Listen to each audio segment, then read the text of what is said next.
నీళ్లు డబ్బులు ఇప్పారంటే కేంద్ర ప్రభుత్వం వచ్చి 428 కోట్ల రూపాయలు తీసుకొచ్చింది.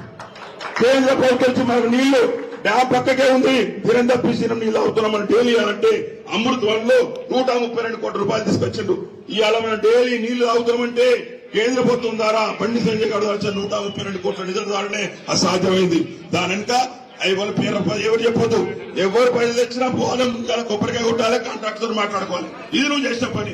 నువ్వు ఏ విచారణ జరిపించుకో నా విషయంలో నేను దేనికైనా సిద్ధంగా ఉన్నా.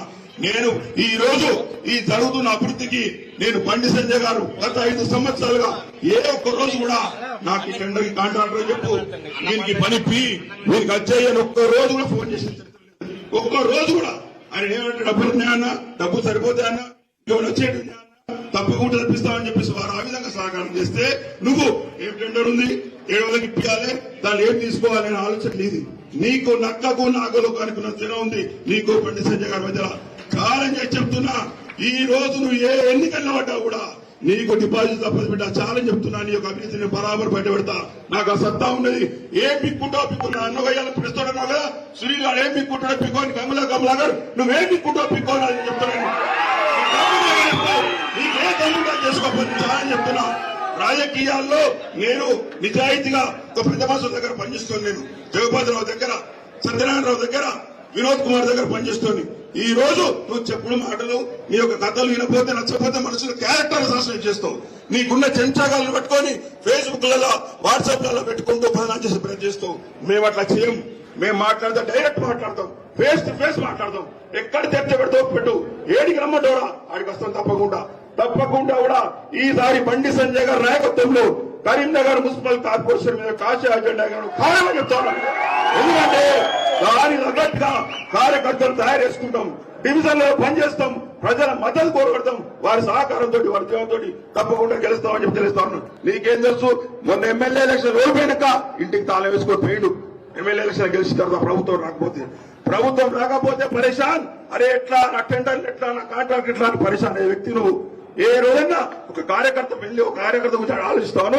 నీ గురించి తెలియదు బిడ్డ. మాకు నేను మాట్లాడదనుకున్నాను, ఈ రోజు పొద్దున మాట్లాడిన కాబట్టి నేను బరాబర్ మాట్లాడతా. ఏం పిక్కుంటో పిక్కో, నువ్వు ఏం చేసుకుంటో చేసుకో. తెలియపరిచి నేను నీ ఎంబడి పేరేంటో నీ ఎంబడి ఉంటా. నీ అవినీతిని ఎక్కడెక్కడ బయటపెడతా. బండి సంజయ్ గారి నాయకత్వంలో కరీంనగర్ అభివృద్ధి చేయాలనేది మా ఆలోచన. ఈ అభివృద్ధి జరిగింది బండి సంజయ్ గారి నాయకత్వంలో. ఈ అభివృద్ధి ఆగద్దు, ఈ అభివృద్ధి కొనసాగాలి. కాబట్టి నేను బీజేపీలో బండి సంజయ్ గారి నాయకత్వంలో మేము చేరుతా ఉన్నాం. నాతో పాటు శ్రీదేవి చంద్రబాబు గారు నిజాయితీగా కష్టపడి పనిచేసి నిర్మమాటంగా ఉండే నా వ్యక్తులు, లెక్కల స్వప్నావేణి గారు బాబా నిజాయితీగా పనిచేసే వాళ్ళు, ఇంకా చాలా మంది కార్పొరేటర్స్ లైన్ లో ఉన్నారు. నువ్వు నిన్న ఒక్కరోజు ఆదించి నిన్న ఒక్కరోజు బతిలాడి దండ పెడితే వాళ్ళు నీ ప్రేమతో పొంగిపోలే. తెలుసు, వాళ్ళకు కూడా తెలుసు. వీడు అవసరం వచ్చేవాడు పిలుస్తాడు, ఇంత మందు పెడతాడు, ఇది చేస్తాడు అని చెప్పి వాళ్ళకు కూడా తెలుసు. అవన్నీ తెలుసు. కాబట్టి సమయం వచ్చినప్పుడు తప్పకుండా కూడా ప్రతి విషయంలో నిలుస్తాము. బండి సంజయ్ గారి నాయకత్వంలో కరీంనగర్ నగర అభివృద్ధిని కొనసాగిస్తామని తెలియజేసుకుంటూ, నాకు ఇంత మంచి పార్టీలో నాకు సభ్యత్వం ఇచ్చి నన్ను మీరు ఆహ్వానించినందుకు మీ నమ్మకాన్ని వమ్ము చేయకుండా కరీంనగర్ నగర ప్రజలకు ఏది మంచి మీ ద్వారా చేయించే ప్రయత్నం చేస్తామని చెప్పి తెలియజేసుకుంటూ, నాకు వాస్తవంగా చెప్తున్నా, నాకు టీఆర్ఎస్ పార్టీలో అవకాశం వినోద్ కుమార్ కేసీఆర్ ఒక కార్పొరేట్ సౌకర్యం అమలాగారు అయితే ఒక్క సెకండ్ నిలవకు మీకు రావద్దని ఆలోచన లేదు. అటువంటి వ్యక్తులు నా గురించి మాట్లాడుతారు. అమలాగారు గారు ఈ సంగతి చూస్తే తప్పకుండా ఇప్పటికే తప్ప నాకు సమయం ప్రారంభించలేదు. కాబట్టి ఇప్పుడు బండి సంజయ్ నాయకత్వంలో ఒక సామాన్య కార్యకర్తగా పనిచేయడానికి నిర్ణయించుకునే బీజేపీ చెప్తాను. వారు ఏ పని చేసినా ఆ పని నమ్మకంగా చేస్తా.